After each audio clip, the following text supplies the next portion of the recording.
You sit down first. This is Julie's story. Julie died of a heroin overdose when she was 20. Gender.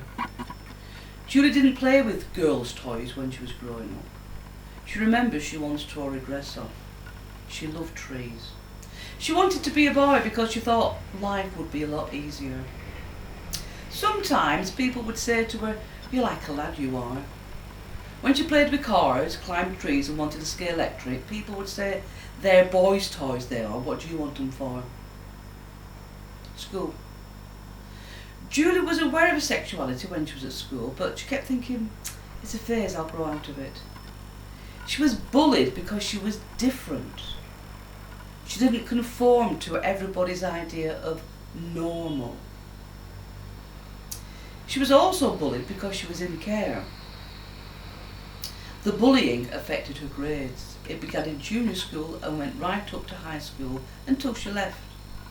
She hated school and couldn't wait to leave. She said she would have liked some information about being gay when she was at school, and she expected it to be mentioned and kept on waiting, but it never was. College. Julie went to college but quickly dropped out. She said she wasn't out because I wasn't opening myself up to being vulnerable. Training. From college, Julie went on to a training course for painting, decorating, carpentry and bricklaying. She said she felt vulnerable on the course because it was full of blokes. One of them accused her of being a lesbian. She didn't feel able to talk to anybody. She dropped out. She wasn't out to any of the staff. Social services. Julie was in and out of care from 9 to 16. She usually ended up with the same foster mother. She got on quite well with her, but didn't feel comfortable because she was trying to pretend she was straight. At one time she was made to share a bed with another young woman, and that made things really difficult. While she liked her foster mother, she made it quite clear that she didn't like the idea of lesbians. Needless to say, Julie never told her she was lesbian until after she had left. GP. Julie wasn't out to a doctor. She said she nearly told him once, but decided not to because she didn't think that he'd accept it. Mental health services. Julie first started having suicidal thoughts and long periods of depression when she was 13. She went to a doctor and he got her admitted to hospital. She tried to kill herself 12 or 13 times, including tablets, cutting her wrists and hanging. She was admitted to hospital several times, and on one occasion, after taking tablets when she was 14, she was told she was stupid and selfish. Julie had seen a psychiatrist, a psychologist and an art therapist, and she was due to see somebody else, but she kept putting off her appointments because the person she had to see was a bloke. None of them knew she was lesbian. She said she couldn't talk to any of them, and anyway at the time she didn't want to. On one occasion when Julie was in hospital, a psychiatric nurse asked her if she was lesbian. Julie said, "That was when it first started to click." Housing. Julie lived in a homeless hostel for a few months, but this wasn't a safe space. It was full of people who used drugs and who'd beat you up if they didn't like your ideas. She said they'd take the mick out of people on telly who were gay, and this irritated her because at the time she was trying to come to terms with being gay herself. She added, "I think it pushed me down a bit, like I convinced myself even more to fit in with their views. Because at first I thought, this isn't normal." Julie was in supported lodgings for a while. She didn't think to ask for a gay provider, and anyway, she wasn't sure about her sexuality at that time, but she said the staff were very supportive.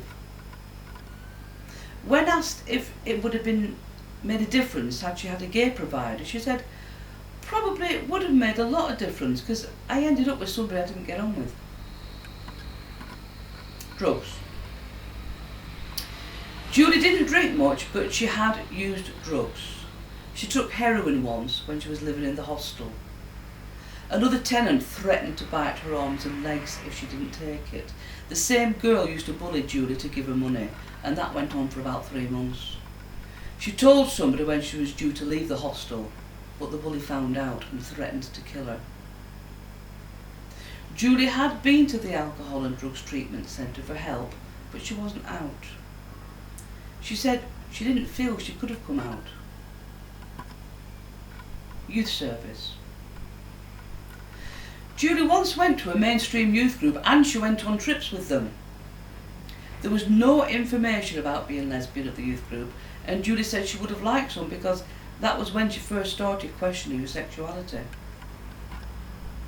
Homosexuality was never discussed at the youth group. Julie said it was all about being straight. The only information I was ever given at school, at the youth group or at social services was about being straight and how to fit condoms. The Leaving Care Team. The Leaving Care Team was the one agency that gave Julie most support regarding her sexuality. Julie came out to one of the workers. She said, "It made me feel good because she asked me if I wanted her to let the other staff know, and that made it a lot easier." They were brilliant. They gave me loads of information via one of the workers who was an out lesbian. It was brilliant having an out worker because some of the stuff I can't talk to the others about, I can go and talk to her. She seems to understand me much more than anybody else. It's great. Julie added, however, "I still can't go into it in any depth with anybody, although I am finding it a bit easier as time goes on." Coming out. Julie was about 12 when she first thought she might be lesbian, but she didn't tell anybody until she was 18. At first it were like, am I or aren't I? That it were a phase, but you can't have a phase for 6 years. That's because of the view that was put on me in foster care that it's not normal and you're a freak of nature and stuff like that. Then I thought, no, it is normal. Julie came out to her mum after coming out of hospital for depression. She said to her mum, who only had a 1-bedroom flat, "You might not want to share a bed with me, that's fine, I'll sleep on the settee, whatever, but I've got something to tell you." Her mum said she didn't care, that Julie was still her daughter and was still the same person she was before, and that she still loved her. Julie also came out to her dad. He didn't say much, but she pointed out he had two of his sons were gay. Since coming out, Julie says that she's more at ease with herself, more relaxed. But she added, "Every day I still go through the mind games. Am I? Aren't I?" She said, "It's difficult being young and lesbian because you don't know what's what. You don't know who to talk to." Her worst experience of coming out was with a foster mother who said, and I quote, "What are you going to come out with next? It's a freak of nature. You're not normal. It makes me feel sick. Lesbians are even worse than gay men." Her foster mother told all of her family, which Julie didn't want her to do. One of the children asked Julie at a family party in front of everybody whether she was a lesbian. Julie said she wanted the ground to open up and swallow her. She just walked out of the room thinking that was the best way to deal with it. This happened about a week after her father had died. Julie said her foster mother's response made her feel uncomfortable, but said, "She's coming round to the idea. She said she accepts me for who I am, but not for what I am." Not long after this, Julie died of a heroin overdose.